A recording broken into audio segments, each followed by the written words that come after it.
probably about 1% to 2% of people that can live a lifestyle that doesn't really require them to work any longer. I've had a lot of jobs for a lot of different employers. I have been fired or quit inside of 3 months for pretty much every job I've ever had. Reason being, I can't deal with someone else controlling my own destiny. I have to control my own destiny. And if that's you, entrepreneurship is the way to go.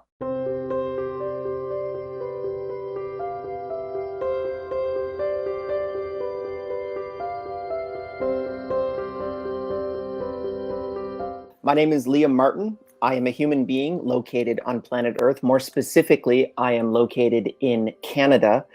I'm currently at my COVID bunker that I've been at for the last 6 months, trying to make sure that I stay safe during the pandemic. But I also have a few tech companies that I've co-founded and organized. TimeDoctor.com, which is a time tracking tool for remote teams. Staff.com, which is an analytics tool for remote work, and Running Remote, which is the largest conference on building and scaling remote teams. So for those of you that didn't know, I am really passionate about remote work and trying to figure out how those organizations grow and scale over time.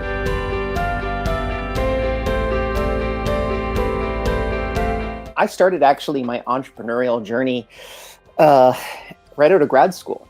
So I was a graduate student at McGill University, which is in Montreal, Canada, and my goal was to enter academia. So that was what I was spending the last 8 years of education working on, is making sure that I could start teaching and doing research. Then what I learned from that experience was I was not very good at lecturing, but I was pretty good at teaching. So I realized that I could turn that into a business. And I turned it into my very first business, which was an online tutoring company. But one of the fundamental problems inside of that business was I couldn't adequately measure how long a worker, like a tutor, worked with a student. So I'd end up billing a student for 10 hours of work, and the student would back to me saying, I didn't work with my tutor for 10 hours, I work with them for 5. And then I'd have to go to the tutor and say, did you work with this student for 10 hours? And the tutor would say, of course, that's why I billed for 10. So I'd end up having to refund the student for the 5 hours and pay the tutor the full 10 hours. And I ended up losing money on the deal. And that was a real problem inside of the business model, which then fed into building TimeDoctor, which is a time tracking tool for remote workers to very quickly and precisely measure how long a remote worker completes a particular task for an employer, as an example. And that led into TimeDoctor and Staff.com, our enterprise product. And then also lastly, Running Remote, which is the conference that we've been running for the last few years.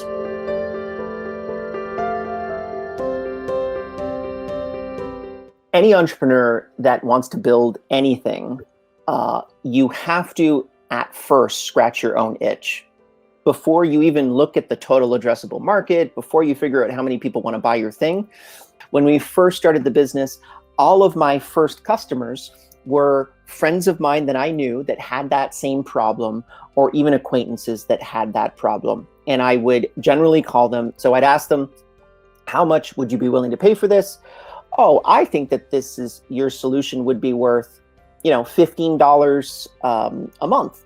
Okay, great. I would love to be able to give it to you for $15 a month for the next 6 months to just see how you would like it.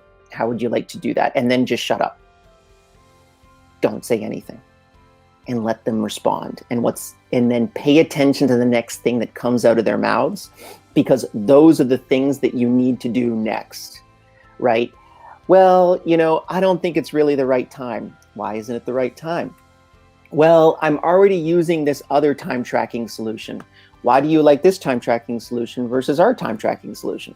And just go through all of those, and then you build that up as a kind of a a collection, a categorization of all of the reasons why people are resistant towards using your product. Once you're there, it's very, very easy to be able to build a product that people love because you're actually paying attention to users.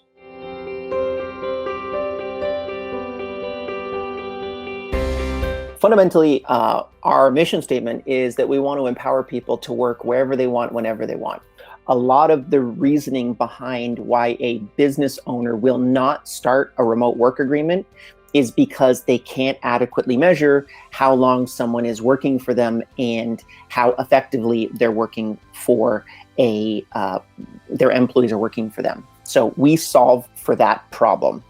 The other problem that we recognized was just a lack of education in the market on remote work, which is why we started our other business, which is Running Remote, which is a conference on building and scaling remote teams. And we've been doing that for the last 3.5 years. And they all just feed into that same mission statement of how do you build and scale a remote team effectively?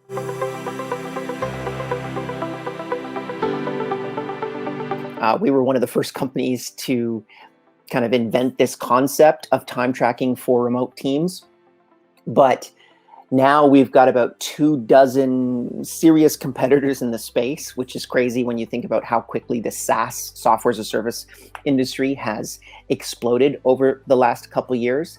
But fundamentally for us, we just don't pay attention to our competitors because we realize that that's a zig and we want to zag. So how can we, as an example, most people in the space really thought about, well, how do I measure time? And for us, we don't actually care about time at all anymore. We want to measure productivity, meaning how much work are you getting done in a certain amount of time, right? That's the variable that we measure for, which no one in the market actually does. And we believe that that's definitely a differentiator between us and the rest of the market.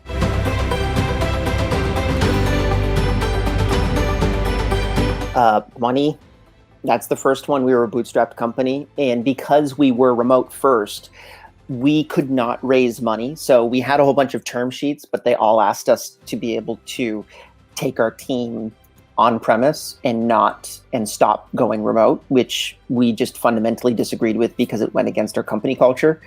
So that was a big one. Achieving product market fit was a major issue for us. Why would I want to work remotely? Working in an office is a lot more productive. And we knew the solutions to both of those problems. That's something that I knew that everyone else didn't know, which is remote work fundamentally allows you to grow about 30% faster than your competitors.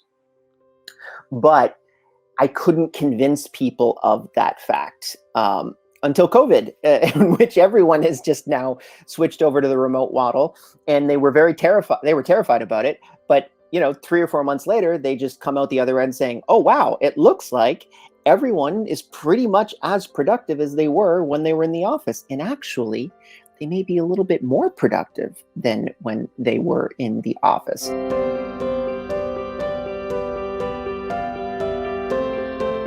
It's the discipline to be able to put in the front end work for a chance of extreme freedom later in life.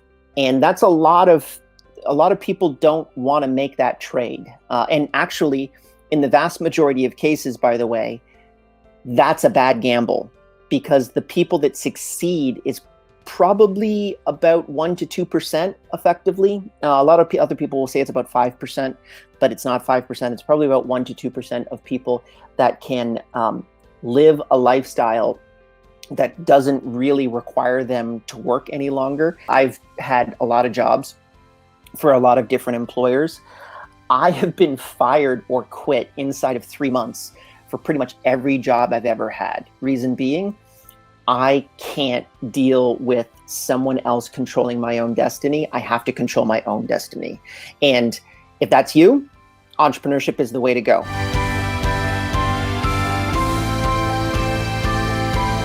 Constantly being compared is probably one of those things that's going on in my mind all the time that I really need to get myself out of. And then I would say, I used to have a lot of fears about where do I go entrepreneurially? So, am I going to succeed as an entrepreneur? And it's really interesting because the moment that I succeeded as an entrepreneur, I realized that none of those fears that I had before even mattered. So if I lost everything right now, completely, all of the companies, all of my money, all that kind of stuff, and I was down to zero, I am absolutely positive I would get right back to where I'm at right now.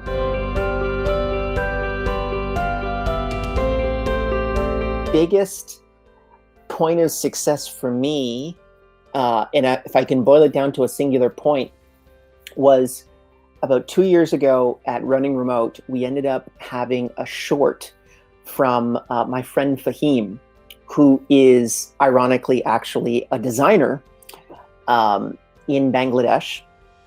And Fahim has muscular dystrophy. So Fahim can only move his hand. And him and his mother went from fundamentally begging in the streets to a year later, them collecting enough money for him to be able to get a computer, then collecting enough money for him to be able to get internet access through his cellular network.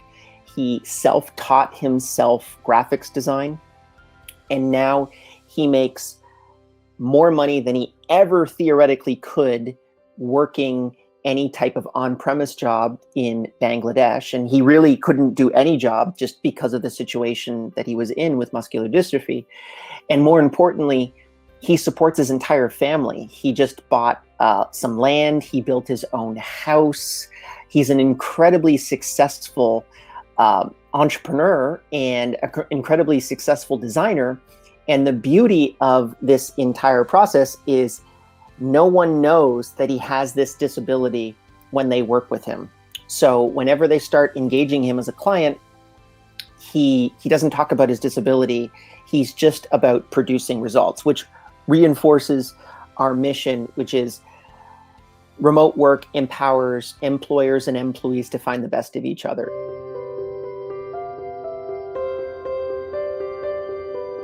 I am not a very productive person at my core. So one of the things that I will do, and again, this is maybe a little bit too direct, I use Time Doctor.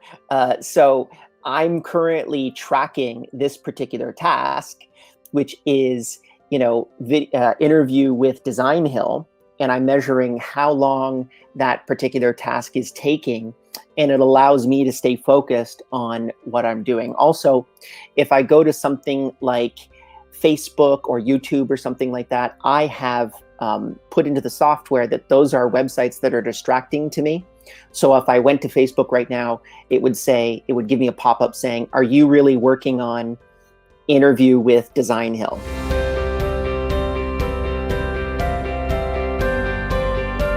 Don't run a free beta. Run a paid beta. Get someone to pay you $1 to be able to use your product. It doesn't matter what it is, just get them to pay you something. Because if they're paying you, then they're going to get angry with you when the software isn't working properly, and they're going to email you about it. That's what you need right at the beginning. Really focus on the fundamentals, which is getting customers to buy your product and getting them to stick with you for an extended amount of time. The third one is, again, this is super specific to software, but pay down your technological debt. And this is something that we did not do for a very long time. We did not refactor our software, basically meaning like fundamentally rewriting the core components of the software architecture and using old software architecture and technology to be able to power the software. And it resulted in our software going down for 2 days, which we ended up losing $1 million due to that downtime because a whole bunch of people quit our software.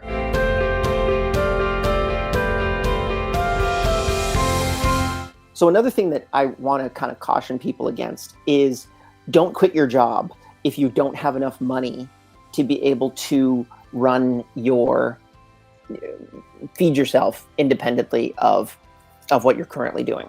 So if you have a day job, keep doing your day job. And then when you come home, spend 4 to 5 hours working on that side thing. If you can get yourself to a point in which your company is making enough money that you can just survive, then quit your job and go full on into doing your next thing. But I probably work 8 to 10 hours a day, which is on average more than the average worker that works inside of an office. So you have to kind of measure that own gut check as well. Say, hey, is this really what I want to do with my life? Because it's going to be a lot harder than working for somebody else.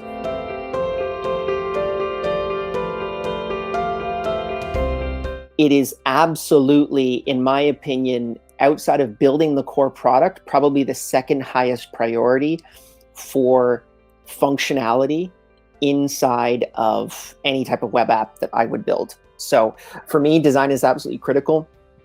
We have a massive design team, and not just a design team, but we also have product managers and UI UX designers that feed into that process to be able to make sure that people have a pleasant experience when using the software. Thank you, viewers, for watching Founder X Series by Designhill.